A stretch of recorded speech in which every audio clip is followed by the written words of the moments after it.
Bueno, voy a ser lo más breve que pueda dentro de todo lo que traía, y lo que voy a intentar es, sobre todo lo que hemos hablado hoy, puntualizar o completar algunas cosas que hemos dicho y explicar un poco de dónde viene toda la cuestión del mulching y demás, cómo se ha ido investigando y cómo hemos conseguido en Galicia, por lo menos, el colaborar.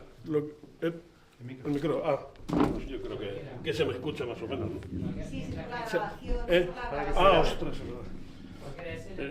Este funciona, ¿no? Vale, como en Galicia más o menos hemos conseguido a lo largo de los años colaborar el Centro de Investigación del Lurizán con el equipo de José Antonio Vega, Cristina Fernández, Teresa Fortubelli y Chema Rodríguez, con los gestores para la gestión de los trabajos posteriores a los incendios.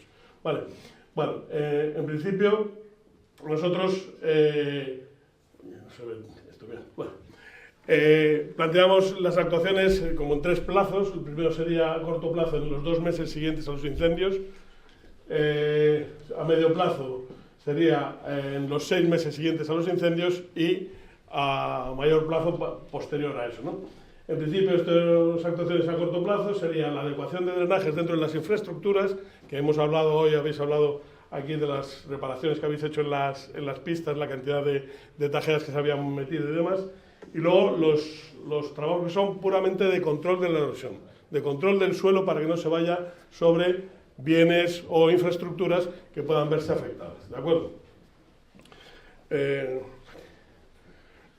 Bueno, esto es la acción del agua sobre una pista pues cuando no está con los drenajes en condiciones. Vale. Normalmente las pistas no están funcionando los drenajes porque tienen toda la vegetación que tienen en el monte, que está controlando el movimiento del agua cuando llueve. Vale. Cuando se queda totalmente limpio porque ha ardido, aquello es otra dimensión de las aguas que se manejan.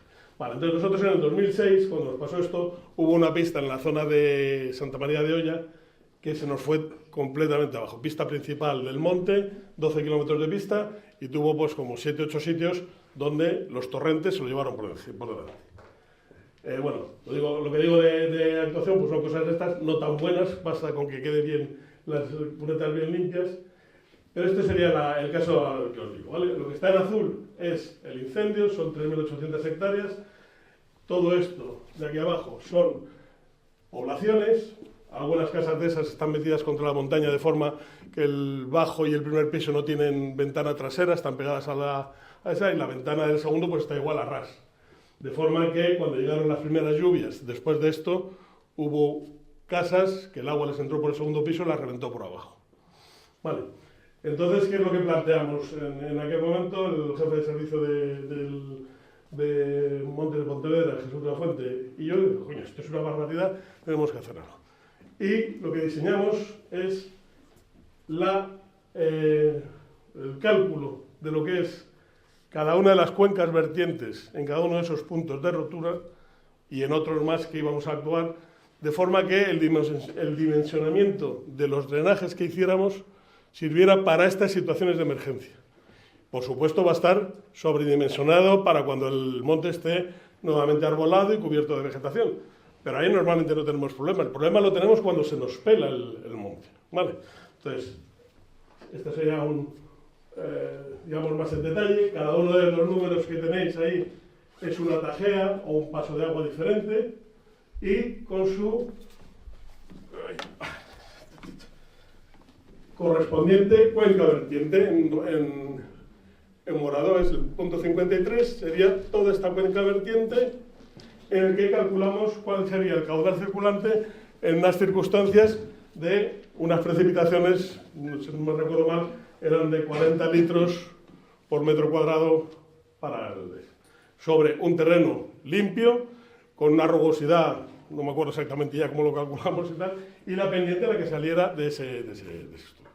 Con eso nos dio una serie de pasos que había que hacer, normalmente tajeas de hasta 1,20 m metíamos tubos, a partir de ahí ya metíamos pontones o marcos de estos, y lo que hicimos también fue la utilización, que he visto que hoy aquí había también algunos, de los pasos inundables.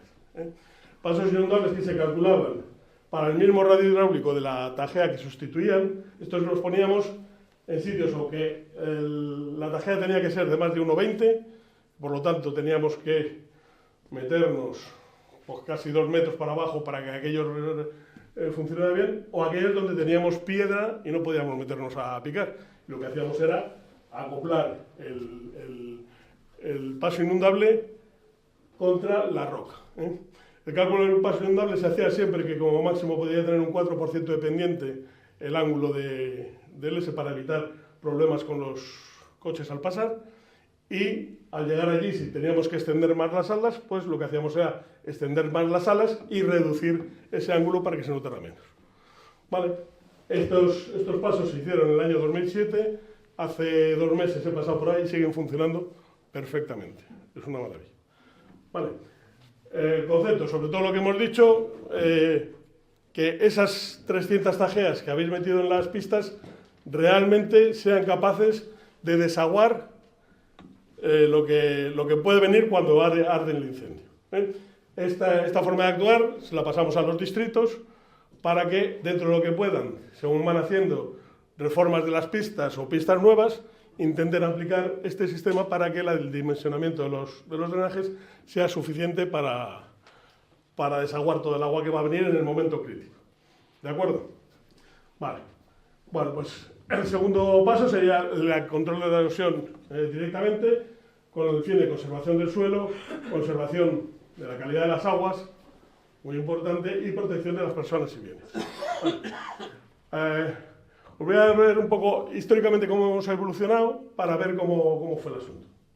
En 2006, el servicio dijimos, tenemos que hacer algo con esto porque va a haber unos movimientos tremendos, y nos planteamos que teníamos que actuar en las bandas de fondo de valle, pendientes superiores al 30%, y una severidad alta del incendio. Pero que nosotros no sabíamos evaluar, como servicio de gestores, cómo evaluábamos la severidad. Pues lo evaluábamos un poco como hemos oído a la ponente anterior, Cristina se llamaba, ¿no? Que hablaba de un tanto por ciento de copas afectadas o no. Evidentemente ahí va a haber más incidencia del agua y demás, pero luego veremos que el concepto de severidad que nosotros manejamos, que manejaba José Antonio Vega y su equipo, es un poco diferente, ¿vale? Bueno, pues en función de eso nosotros lo que planteamos es sobre zonas de incendio. Este sería un plano en el que el incendio va en gris, Aquí lo veis marcado en blanco lo que sería la cuenca vertiente de este embalse, que es el embalse de Cons, que es el que da de beber a la ciudad de Villa García de Arosa, y esa es una cuenca de 125 hectáreas, ¿vale? Sobre eso se ha cruzado con las zonas que tenían en rosa, más o menos, las zonas que tenían más de un 30% de pendiente, y las bandas de fondo de valle de 30 metros a cada lado del regato. Y en esas zonas moradas que no salía es donde aplicamos en principio esos trabajos. ¿Está bien hecho? Bueno, no está mal porque algo retuvimos, pero evidentemente el control de la erosión y el control de las aguas en estos sitios hay que empezar por las partes altas, porque si no, ahí te llega el agua con una fuerza que es tremenda. Bueno, no habíamos avanzado mucho y ahí estábamos. Vale. Bueno, ¿qué cosas se plantearon? Pues creación de fajinas, colocación de mulch, semillado de herbáceas, hidrosiembra y construcción de microbanquetas y tal para retener. ¿Qué hacían las fajinas en principio? Pues disminución de la velocidad y por lo tanto la energía cinética del agua, depósito y retención de finos y condiciones. Tenemos que disponer de material que nos quede allí, y luego no es algo que sea muy fácil de hacer para que queden bien. Hay muchas veces que si no lo colocas bien lo que provocas es regueros que van a ser escapándose de esas fajinadas y tal, ¿no? Entonces un poco este sitio que si teníamos tal, pues se metían esas fajinas o fajinadas y hacían esta sustentación de finos, que lo que buscábamos sobre todo era esos finos se quedaran y que el posible banco de semillas que pudiera ir ahí asociado quedara también en el monte, que es fundamental la conservación del banco de semillas. Con el mulch, ¿qué es lo que buscamos? Reducción primero del impacto del golpeteo de la gota de agua. Eso es fundamental en el control del movimiento del suelo. La gota de lluvia moviliza las partículas y tapona los canales de infiltración, ¿vale? disminución del agua por interposición del mulch y conservación del banco de semillas, fundamental. ¿Con qué lo probamos? Pues con restos vegetales finos que hubiera en el sitio, con viruta o astilla de madera, con fibra de corteza de eucalipto desmenuzada, con paja, que así el resultado sea el más efectivo, con mucho, o el mulch natural que podemos tener, que lo tenemos muchas veces, y que es, por supuesto, el mejor. Vale. Esto sería la astilla. Astilla no se conseguía... Bueno, también decir que a la vez que nosotros habíamos hecho eso, el Centro de Investigación de Lorizán estaba haciendo esto. Vale, pero por separado totalmente. Vale, la astilla no se conseguía una protección de más del 50% de la superficie del terreno y además, en el momento que había mucha agua, se movía con mucha facilidad. Muy corta, no se entrelaza, no funcionaba bien. Esto era la fibra de la corteza de eucalipto, pero que no acabaron de servirnos un producto que fuera solo fibra, nos metía mucha astilla, era difícil de gestionar, era muy caro, no resultó. Y este es el mulch de paja.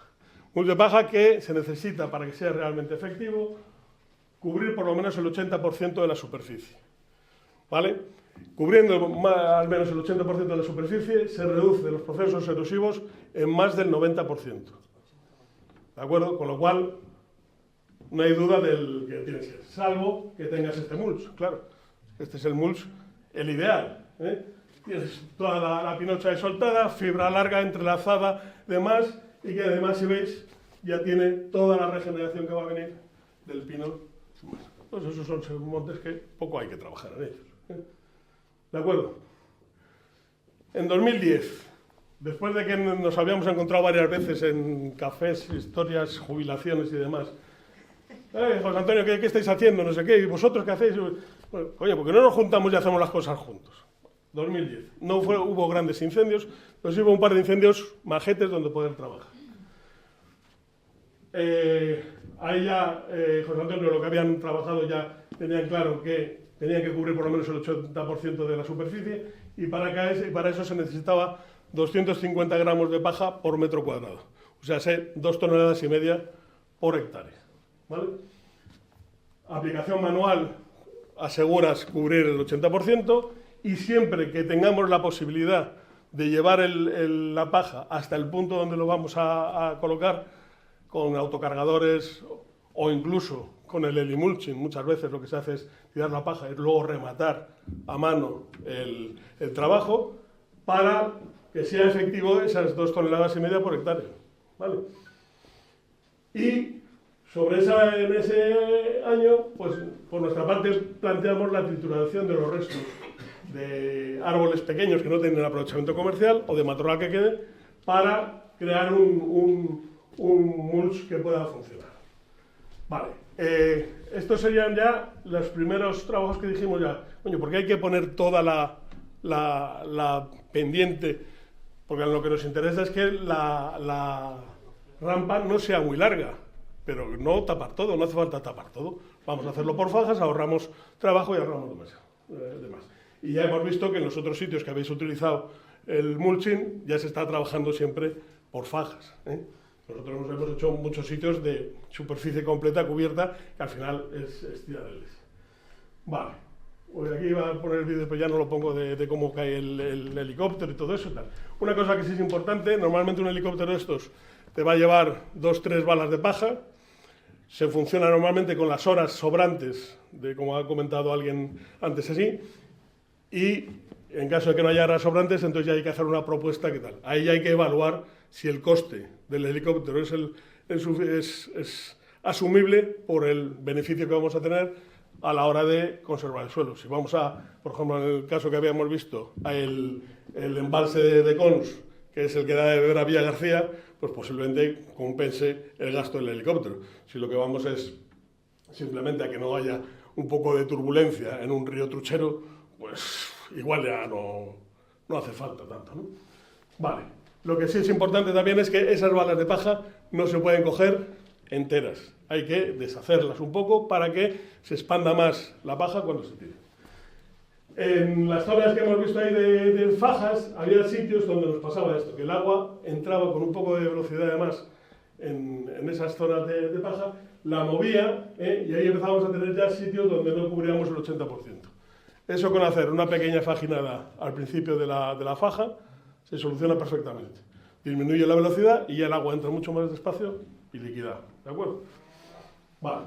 Y esto sería un poco la idea de la trituración de estos árboles pequeños que no tienen aprovechamiento comercial, que no son capaces de dar un mulch que cubra el 80%, ni mucho menos, porque realmente en una hectárea posiblemente de esto tengamos más peso que las 2,5 toneladas de la paja, pero desde luego mucha menos capacidad de cobertura. ¿Qué pasa? Que los problemas que muchas veces se encuentran, no sé si en vuestras comunidades se utiliza en la preparación del suelo, el subsolado en línea de máxima pendiente. ¿Utilizáis alguna vez eso? ¿Se utiliza, no? Gracias a Dios, no. Vale.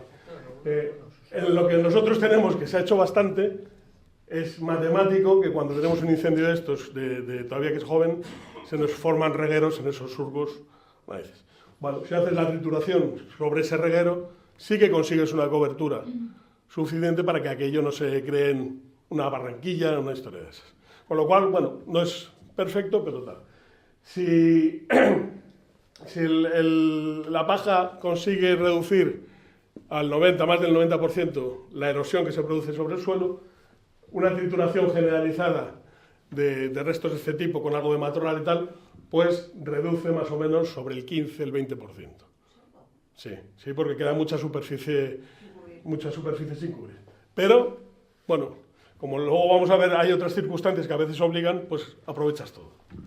Vale, mira, aquí está un poco lo que sería ese triturado. Si ves aquí, pues tienes aquí restos y tal, pero hay mucha superficie que se queda al aire. Y entonces no acabas. Y la fibra que se crea no tiene tanta interrelación como tiene la paja, con lo cual, pues bueno, no funciona también, está comprobado. Pero bueno, no es malo y dime. Perdón, una pregunta. Decías antes que rematas las fajas, las bandas del mulch del helicóptero con una fajina. Si tienes acceso del personal, sí. En las fajas hay veces, no siempre, pero hay veces que el agua entre una faja y otra coge bastante velocidad. Y al entrar donde la paja, la mueve y la va acumulando en los sitios donde reposa. Con lo cual va desnudando un poco. Entonces, si tú le pones la fajina por delante, cuando llega allí el agua pierde velocidad y cuando entra ya entra... ¿Lo haces después? No, antes de entrar. Antes de entrar con la paja. Antes de entrar en la paja. ¿Haces la fajina? Una fajina, pero pequeña, con una tira de troncos bien colocada, sin ser una cosa alta de 20-30 centímetros, te llega para que aquello remanse y ya entra discurriendo normalmente. ¿Lo ajustas con el helicóptero a que eche la paja en la No, eso lo haces después. Tú sueltas... Es que, a ver, echar cuenta que el Helimulching es cuando no eres capaz de llegar con un autocargador o así. O sea, la mayoría del mulch que se pone es de forma manual. Se lleva el autocargador, se llevan las pilas, se ponen ahí, se expanden y queda mucho mejor que el Helimulching. En el mulching, si no puedes actuar a mano, normalmente subes la densidad hasta 350, hasta 3,5 toneladas por hectárea para asegurar la cobertura. Pero ahí si no puedes entrar, pues bueno, dejas como está. Funciona muy bien, pero bueno, no es igual que cuando lo colocas, es que aquellos que no se mueve nada. Vale. Entonces, cuando lo puedes colocar y te das cuenta que tienes ese problema con las primeras lluvias, puedes poner esa fajina de la posterior y ya está. Vale. Bueno, este es un poco lo que sería esto. En el 2013, todavía no teníamos grandes incendios, no habíamos vuelto a tener grandes incendios, tuvimos uno grande, que es este de 3.800 hectáreas, y fue la primera vez que Leurizano utilizó la visión por satélite para detectar las zonas de severidad. Pero las zonas de severidad que nosotros manejamos son de severidad de consunción del suelo, ¿vale? No de las copas, eso, sino qué estado tiene el suelo con respecto a su estructura y a su capacidad de retener agua o de repeler el agua, que es otro concepto también que aquí se anuncia. Este es el incendio del Rosal, incendio en el que la gente del distrito trabajó fenomenal con la limpieza de los drenajes, los que había, sin hacer nada nuevos, y teniendo en cuenta que aquí había una población, aquí había otra población, aquí había otra población, todo esto era otra población y una carretera, cuando llegaron las primeras lluvias no pasó nada. No hubo ninguna inundación, no hubo ningún problema. Y tener en cuenta que nosotros nos movemos, por eso hablamos de 2 meses, con que normalmente en octubre nos pueden llover 300, 400 litros sin problemas. Vale. Y pasarse 22 días de octubre lloviendo seguido. Por lo cual, lo que hagamos lo tenemos que tener hecho. Y otra cosa que tenemos ya clara en Galicia, que por lo menos en Galicia, el 80% de las pérdidas de suelo que se producen en el primer año. ¿Vale? Porque, gracias a Dios, tenemos mucha capacidad de regeneración del matorral, del pino y de todas esas historias. Y del eucalipto, con todo lo que se da, regenera fenomenal después del incendio y te tapa aquello estupendamente. Para lo que estamos hablando, funciona muy bien. Y aquí ya había unos niveles de erosión que habían desarrollado en Lurizán, que eran 5, que luego ya en 2017 elevaron hasta 6, porque el nivel 4 lo duplicaron, ahora lo vemos. Se tiene en cuenta también la repelencia del agua en el suelo, un suelo que no está quemado, que es bastante repelente al agua, y eso se modifica, ahora vamos a ver en función de la severidad, y mejoraron ya para el 2017 la identificación de la severidad a través de las imágenes de satélite. Esto que os voy a contar ahora está todo en la guía para la evaluación del campo de la severidad del fuego en el suelo. La tenéis en internet, es una publicación de eso, no hay ningún problema, la podéis coger y la podéis utilizar sin mayor problema. Vale. ¿Cuáles son los niveles de severidad? Pues el primero muy bajo, tenemos una cubierta orgánica todavía reconocible, hay hojarasca, hay ramillas, el mantillo se ha consumido solo parcialmente, no hay ramillas finas de eso, y el nivel de repelencia del agua, normalmente alto cuando el suelo está seco, no ha sido modificado por el suelo. Bueno, serían este tipo de suelos que nos podemos encontrar pues, en muchos sitios donde ha sido un incendio que ha pasado rápido sin más. El nivel 2, que es un nivel bajo, quedan abundantes restos todavía carbonosos de la consunción, de la hojarasca y del mantillo. A veces puede haber depósitos de ceniza procedentes de la combustión de la vegetación, pero sin cambios en el suelo mineral, presencia de arcillas finas y la repelencia del agua sigue siendo buena. ¿Ves? Aquí tenemos restos carbonosos de lo que son las ramillas y tal, pero no es un suelo muy afectado. El tercero sería una cubierta de estrato orgánico del suelo completamente consumida y ya no tenemos restos del otro. Hay una capa de ceniza mineral de espesor variable, el suelo ya está desnudo, la materia orgánica del suelo no ha sido consumida y la superficie del suelo permanece intacta tras el fuego. O sea, el fuego no ha penetrado todavía en el suelo. ¿De acuerdo? Se conserva la estructura, las raíces finas superficiales puede haber algunas consumidas, pero queda bastante. Y sigue presentando repelencia al agua.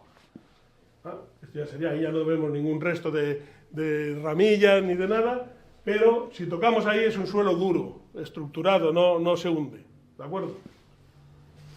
El cuarto, la construcción total de la cubierta orgánica del suelo, predomina el color gris, y es evidente una deposición abundante de ceniza mineral. El suelo está desnudo, se ha consumido la materia orgánica del suelo y la pérdida de la estructura es clara y también la construcción de racillas hasta una profundidad inferior a 1 centímetro.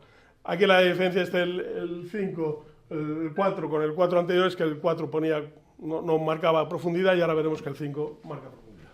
El suelo superficial no presenta repelencia, siendo habitual detectarla en las capas inferiores.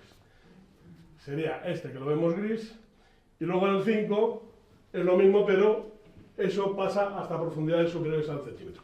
¿Qué importancia tiene la repelencia? Pues la repelencia tiene la importancia de que cuando cae agua sobre ese suelo la absorbe, pero llega un momento en que llega a un suelo que ya no la absorbe, que la repele. Y entonces lo que hace es que ese suelo lleno de agua, ¡bum!, se va en placas enteras.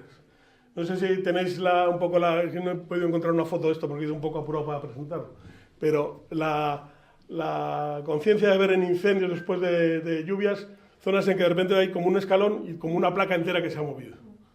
Eso se produce por esto, ¿vale?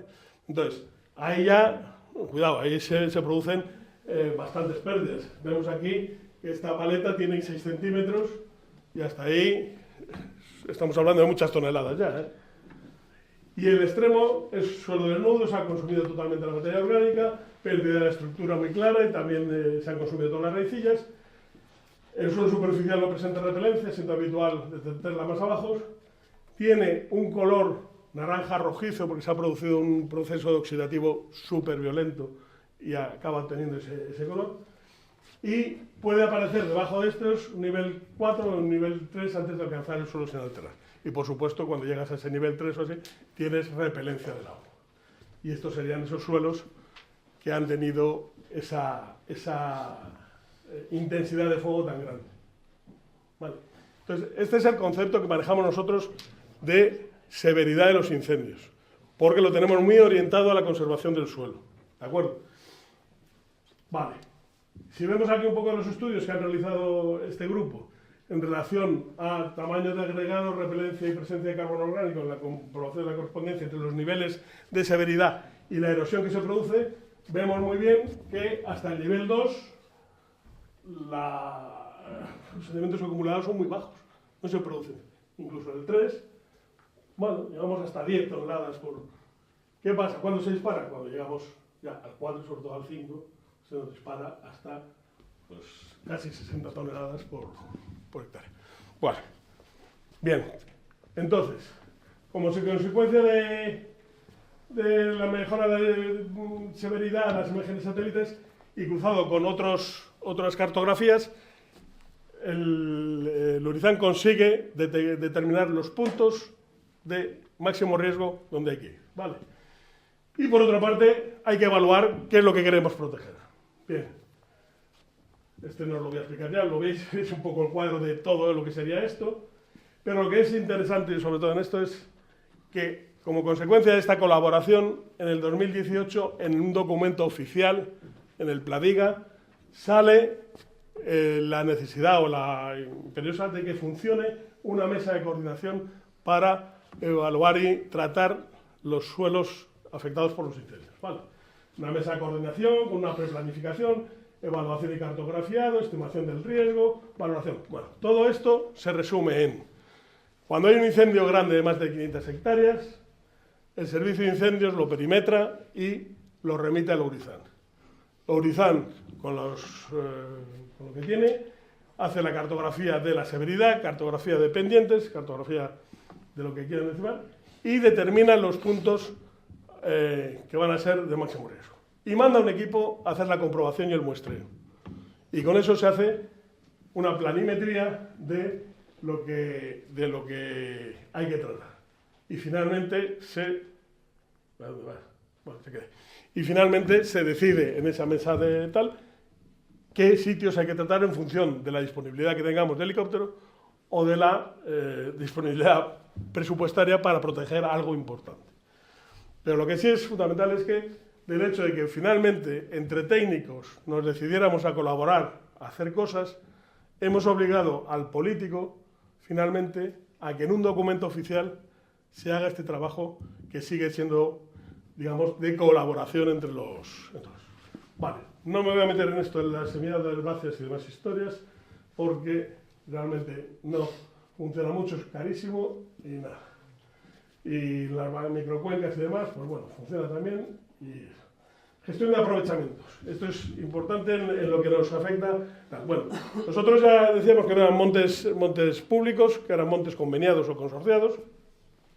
Y lo que hablamos de montes gestionados por la administración o no.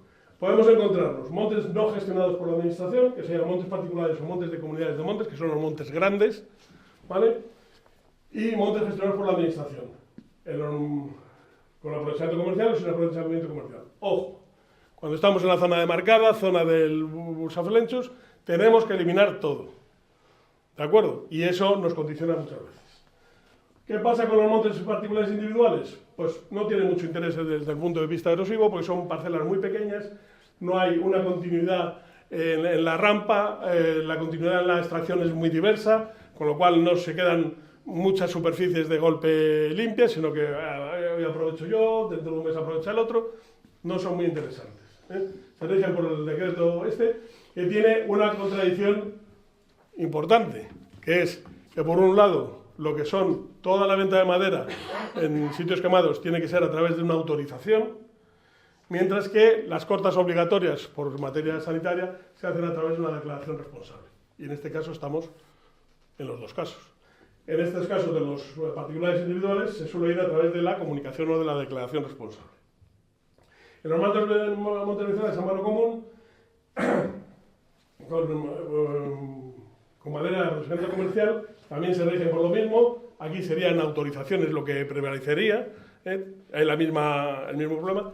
Y en esas autorizaciones hacemos una inspección previa donde vemos el estado de la copa, severidad del incendio a nivel del suelo y la pendiente. Y aquí sí que me gustaría enseñaros que está, es que no voy a poder, está en la documentación que os mandé y si os voy a decir porque es ya casi lo último ya bueno, que sería esa, bueno, vamos a verlo así.